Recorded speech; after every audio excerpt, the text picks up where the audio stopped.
So welcome to lesson 2 on the sociology of the family. Today's lesson is all about the traditional nuclear family. We're going to look a little bit more closely at the roles played by men and by women in the traditional nuclear family. We're also going to evaluate how the nuclear family is presented in the media. So I want you to think back to the 1950s woman. These pictures are fantastic to really get across the idea that women in the 1950s were seen as housewives, mothers and carers, people who looked after the home, did the cooking and the cleaning. And if you also want to look back a little bit further into the 1950s advertising, a lot of the advertising had women in these very traditional roles. This is an actual guide to how to be a good wife in the 1950s and 60s. I've only taken a few things out, 3 points to be exact, but have a look at what was expected of you as a wife in the 50s. Firstly, you needed to have dinner ready for him.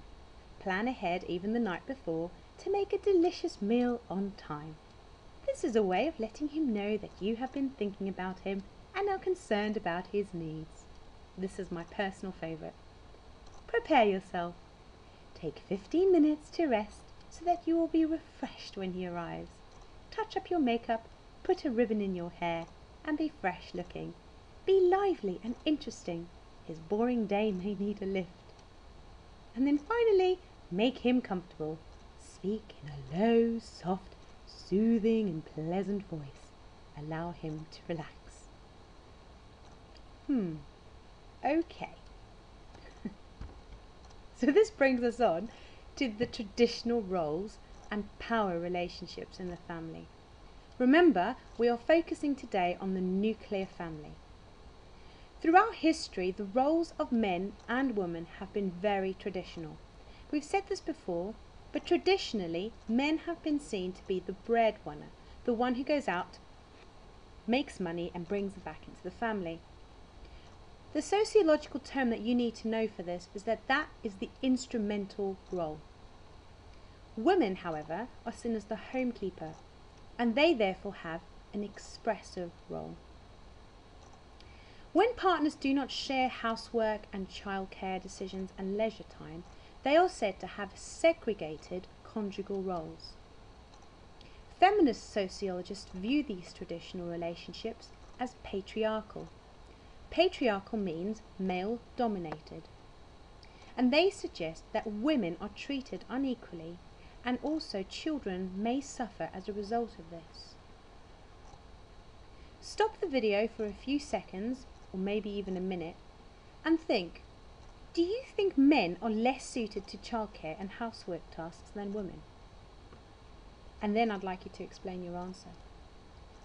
Be ready to share your views and ideas in class.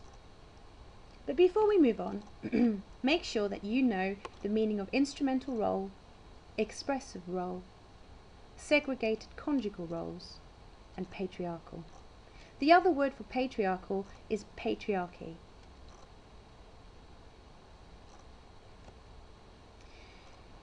The other very important piece of information that you need to know about the traditional nuclear family is that it is often referred to as the cereal packet family. This is an image portrayed in the media of a perfect nuclear family. So that brings us on to a question. How does the media and advertising represent the family? What does the media suggest as the best size of family? How many tickets do you get in a family ticket to go to Alton Towers? Is it 2 children, 4 children, 3 children? Have a look and see. Our second big question of the day is the nuclear family the best fit for our society? Is it the best family type to ensure that our society continues to operate and function properly? There is a group of sociologists who think that the nuclear family is definitely the best fit for our society. And these sociologists are called the Functionalists. Now I know there's quite a lot of writing on this particular slide, but I'm going to go through it slowly, and remember you can pause and rewind this video as many times as you need to make sure that you know exactly what the functionalists think. So functionalist sociologists see the nuclear family as being the best type of family for our modern industrial society. You see, they believe that in the family everybody has a role or a function, and this gets you ready to contribute to society's roles and functions. Think about it this way. If you are a child at home and you have chores and you need to do certain jobs and roles in the family, when you do those jobs, you are rewarded. You may get pocket money, or you may just get rewarded with praise and rewards like sweets or trips out. This encourages you to fulfill that role, and it shows that if you do your role properly, then your family will function great. Functionalists believe that this gets you ready to be a part of society, where it's important that everybody fulfills their roles and does their jobs well. Functionalists divide the function of family into 3 different key points, and I'll go through these quite slowly and explain them in good detail. The first function of family is for primary socialization. As a child, you learn your gender roles, so how to act as a boy or how to act as a girl, and you learn language and social norms. Functionalists say that this will help you fit into society. You are socialized to function as a part of society by living in a nuclear family.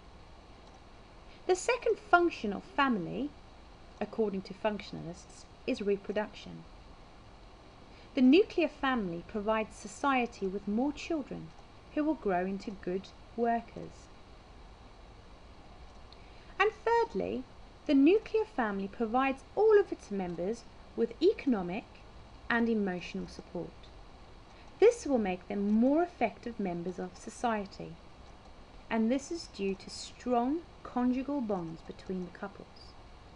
So basically, what the functionalists are saying is if you are living in a nuclear family with a mum and a dad and some siblings, you will be socialized to understand the norms of your society, understand your gender role.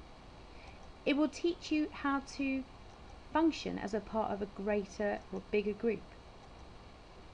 The nuclear family provides more children who will grow into functional workers. And as you grow up, the economic and emotional support that you get from your partner and from the children around you will make you a more effective member of society. But what else do you think you learn in the family? To be ready for class, you need to know the following things. You need to know the different roles of men and women in the traditional nuclear family. And remember, you need to use the key terms that we went through. And secondly, you need to know the functionalist view, that the nuclear family is the best fit for society.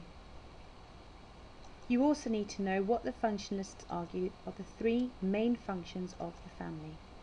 Test yourself now with the quiz.